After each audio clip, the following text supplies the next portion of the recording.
이제 함께 읽을 하나님의 말씀은 열왕기상 19장 1절에서 8절까지 말씀입니다. 열왕기상 19장 1절에서 8절까지의 말씀을 함께 교독하시겠습니다. 아합이 엘리야가 행한 모든 일과 그가 어떻게 모든 선지자를 칼로 죽였는지를 이세벨에게 말하니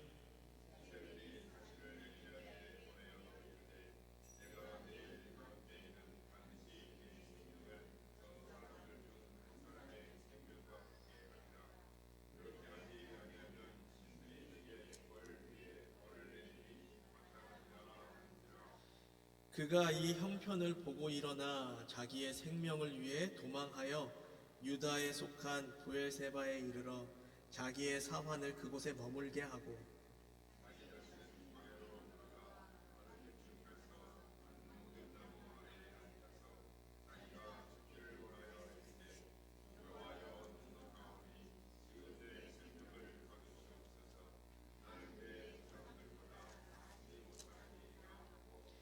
로뎀나무 아래에 누워 자더니 천사가 그를 어루만지며 그에게 이르되 일어나서 먹으라 하는지라.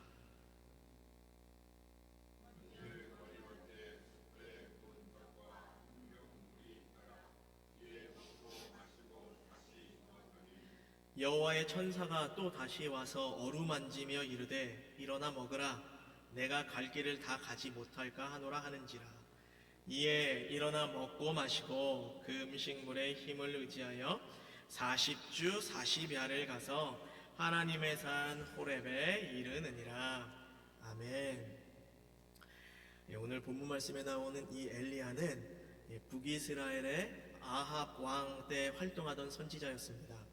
이 아합 왕은 북이스라엘의 7대 왕이었으며 또 이제 북이스라엘 왕국이 세워진 이후에 그 선왕의 뒤를 이은 왕이 정치적으로 안정을 꾀한 최초의 왕이었습니다.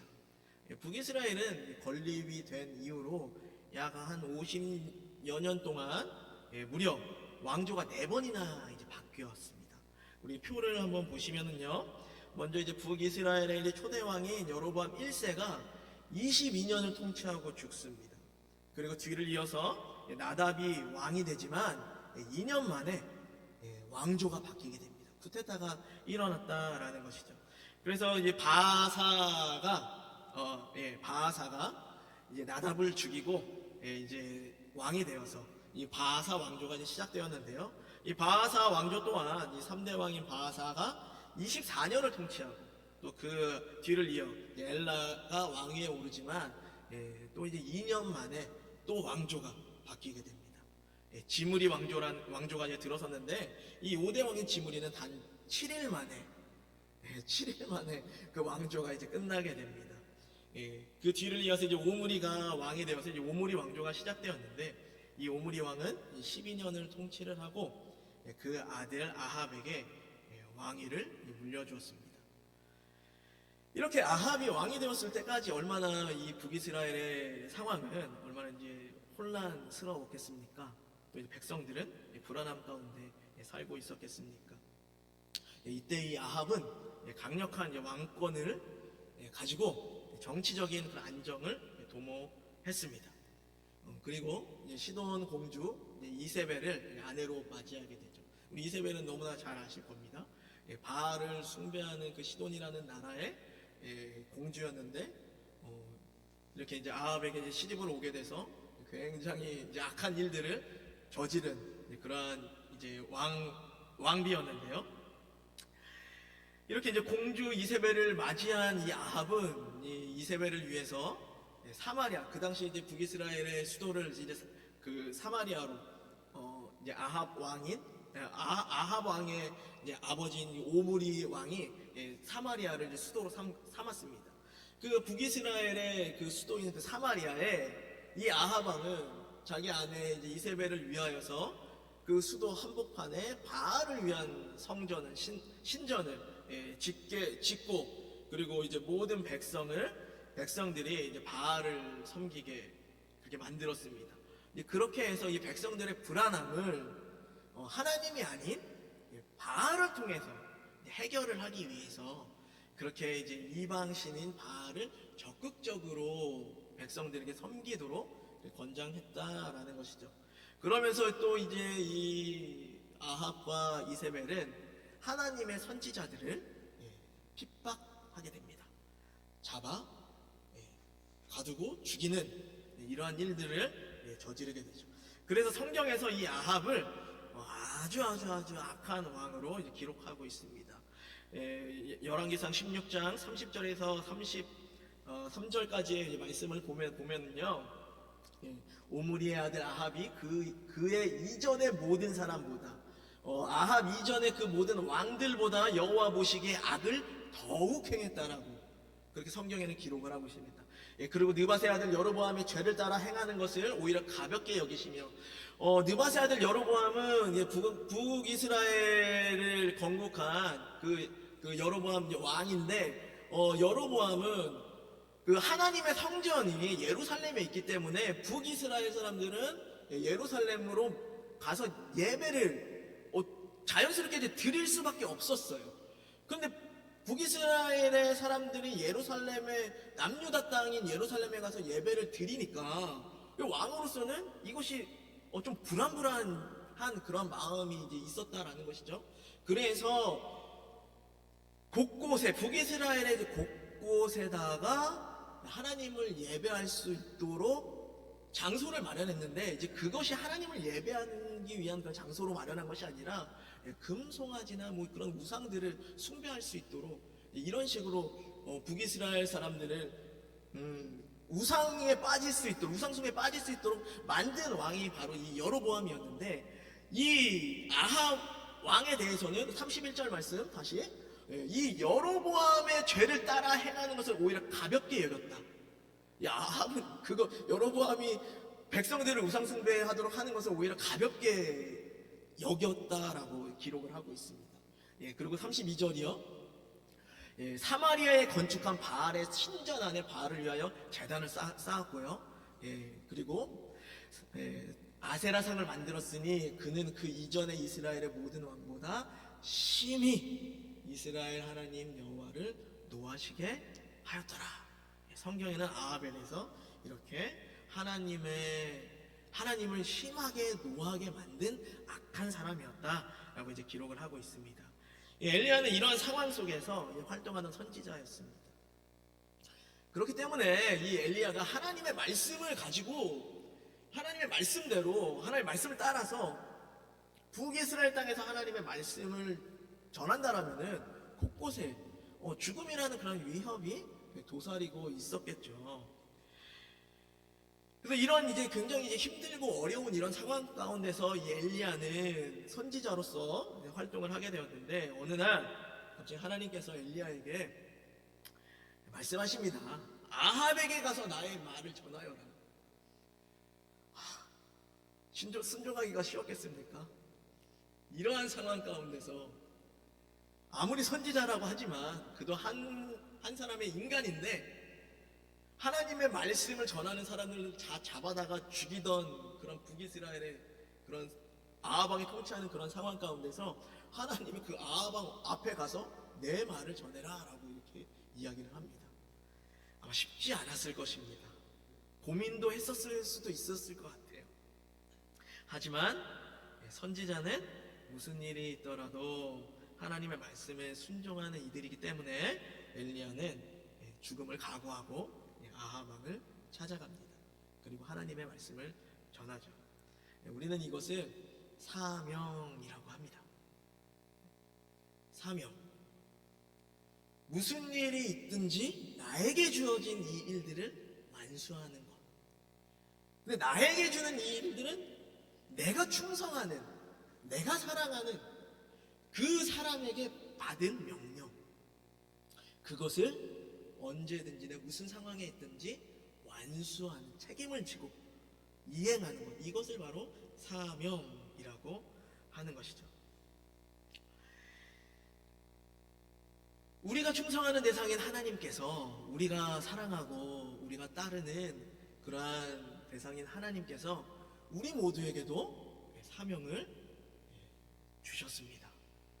그런데 이 사명을 하나님께서는 우리가 개개인에게 감당할 수 있는 그런 사명을 주셨다라는 것이에요. 모든 사람들에게 죽음을 무릅쓰고 내가 주는 이 일들을 감당해라 라고 하시지 않는다라는 것입니다. 엘리야나 스데반, 바울과 같은 이들에게 주신 사명은 그들이 그만큼 그것을 감당할 수 있는 자들이기 때문에 하나님께서는 그만한 사명을 주신 것이고, 그렇지 못한 이제 연약한 우리들에게는 또 우리가 감당할 수 있는 그런 사명을 주신다라는 것입니다. 그렇다면 이 사명이, 그런 엘리야가 감당한 사명, 스데반이 감당한 사명, 이 사명은 크고 우리가 감당한 사명은 작다, 이렇게 우리가 좀 생각이 되어질 수도 있겠는데, 하나님의 관점에서는 그렇게 사명이 크고 작고 이런 것들에 대해서 하나님은 신경 쓰지 않으실 것 같아요. 오직 하나님께서 바라보시는 것은 사명을 충성되이 행하느냐, 행하지 않느냐. 우리에게 주어진 그 사명을 우리가 끝까지 해낸다라면은 하나님은 그것을 크게 보신다라는 것이죠. 사명에는 목숨을 건 사명이 크고 목숨을 걸지 않은 그런 사명은 작고 이런 개념은 없는 것 같습니다. 적어도 하나님의 관점에서는요. 하나님께서는 우리가 얼마만큼 끝까지 책임감을 가지고 충성스럽게 하나님께서 우리에게 맡겨주신 일들을 감당하는지 하나님께서는 이거를 보시는 분이시기 때문에 우리는 우리에게 주어진 이 사명들을 반드시 끝까지 잘 이행해야 할 것입니다. 그렇게 이제 엘리야에게는 하나님에게 부여받은 사명이 있었습니다. 그 사명은 바로 무엇이냐면은 하나님만이 참 하나님이라는 것을 나타내는 것이 바로 엘리야의 사명이었다라는 것입니다. 그래서 엘리야는 갈멜산에서 바알과 아세라를 섬기는 선지자 850명과 대결을 한 것이었죠.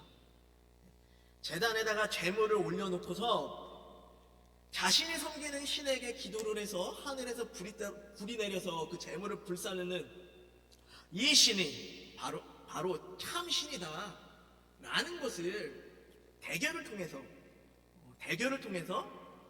엘리야는 그 신이 참 신이 바로 하나님이시다라는 것을 좀 드러내기 위한 그런 사명을 가지고 갈멜산에서 대결을 했다라는 것입니다.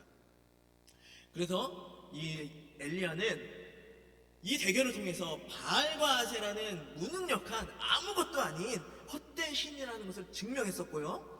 그리고 오직 하나님만이 유일하신 참된 신이라는 것을 모든 사람들 앞에서 증명해내었습니다.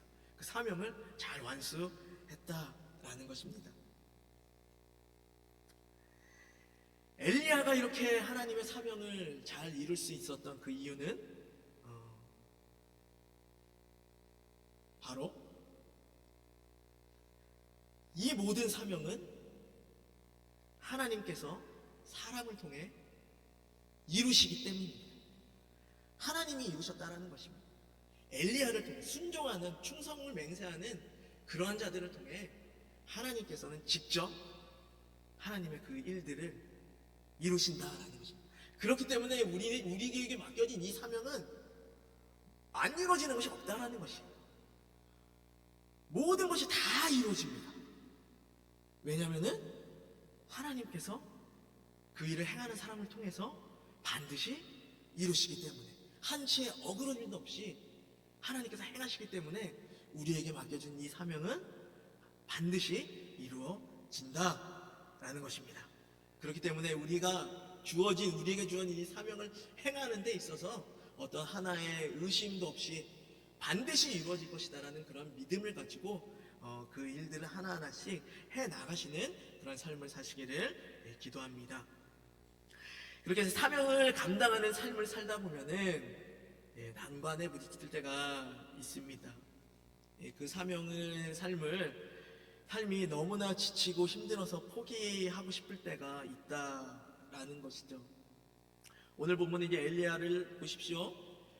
본문 이전의 사건들은 엘리야가 이제 갈멜산에서 승리하고 850명의 그 선지자들을 선지자들의 목을 모두 베는 그런 정말 놀라운 그런 전쟁에 승리를 한 그런 일들이 있었습니다.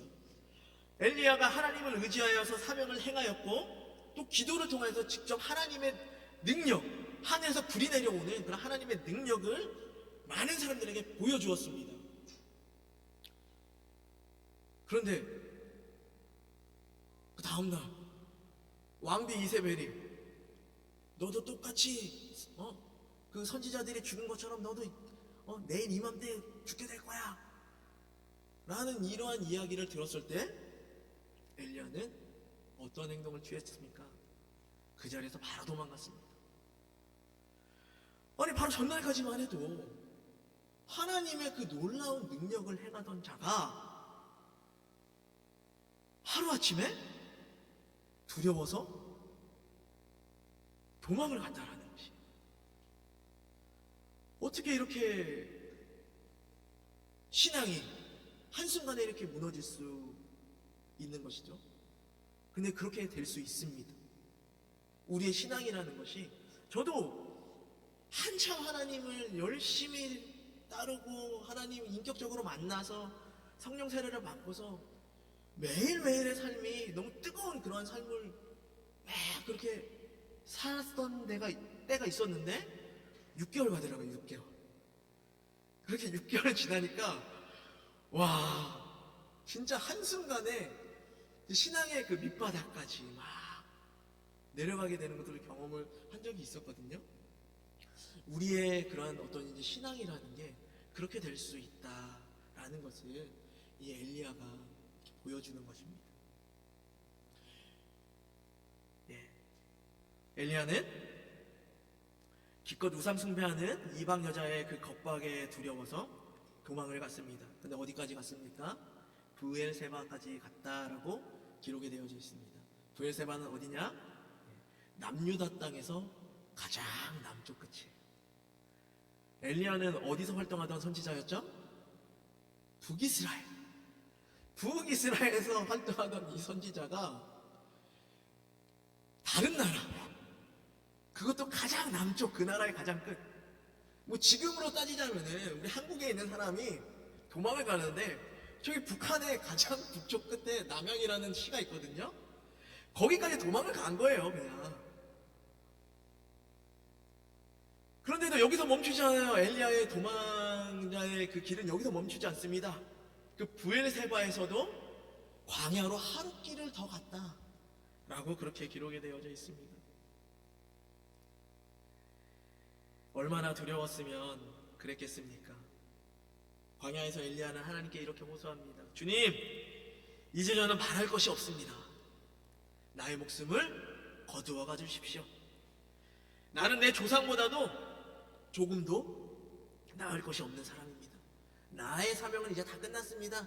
주여, 나의 목숨을 이제 거두어 가 주십시오. 금방까지도 하나님의 사명을 행하였던 자가, 하나님의 능력을 나타냈던 자가 이제는 자신의 생명까지도 포기하려고 하는 그런 상황까지 오게 된 것입니다. 하나님께서는 이러한 엘리야의 그 상황 가운데서 그 사명을 행하는 그 엘리야를 붙잡아 주십니다. 그리고 용기를 주시고 회복을 시켜 주십니다. 오늘 5절 6절 말씀 함께 같이 읽을까요? 로뎀나무 아래에 누워 자더니 천사가 그를 어루만지며 그에게 이르되 일어나서 먹으라 하는지라. 본즉 머리맡에 숯불에 구운 떡과 한 병 물이 있더라. 이에 먹고 마시고 다시 누웠더니 뒤도 안 돌아보고 브엘세바의 광야까지 도망 오느라 지쳐있고 피곤한 그 두려움에 떨고 있는 엘리야에게 하나님은 엘리야를 위하여서 구운 떡과 물 한 병을 준비해 주셨습니다. 엘리야를 위하여서. 그리고 하나님께서는 엘리야에게 이것을 먹으라고 하시고 그 지친 육신을 회복시켜 주시는데 어느 정도까지 회복을 시켜 주셨는가? 우리 8절 말씀 함께 읽어볼까요? 이에 일어나 먹고 마시고 그 음식물의 힘을 의지하여 40주 40야를 가서 하나님의 산 호렙에 이르니라. 하나님은 엘리야의 육신을 회복시켜 주시는데 40주야를 갈 수 있을 만큼 회복을 시켜 주셨다라는 것입니다. 단지 그때의 그런 배고픔을 해결해 줄 정도로만 엘리야를 회복시켜 주신 것이 아니라 40주야를 갈 수 있을 만큼의 에너지를 엘리야에게 주셨다라는 것이죠. 하나님은 하나님의 사명을 감당하다가 지친 우리들에게 엘리야와 동일하게 마찬가지로 우리를 위하여서 구운 떡과 물을 준비하여 주시고 우리에게 주시는 분이십니다. 왜요? 사명을 감당하는데 지치지 말라고요. 아니요, 사명을 끝까지 감당할 수 있도록 우리에게 그러한 힘을, 육적인 힘을, 영적인 힘을 우리에게 주신다라는 것입니다. 이 하나님이 바로 우리가 섬기는, 우리가 사랑하는 참되신, 유일하신 하나님이십니다. 하나님은 우리의 지친 육신을 회복시키실 뿐만 아니라 우리의 지친 마음까지도 회복시키십니다. 엘리야가 힘을 얻어서 40주야를 가서 하나님의 산 호렙에 도착을 했습니다.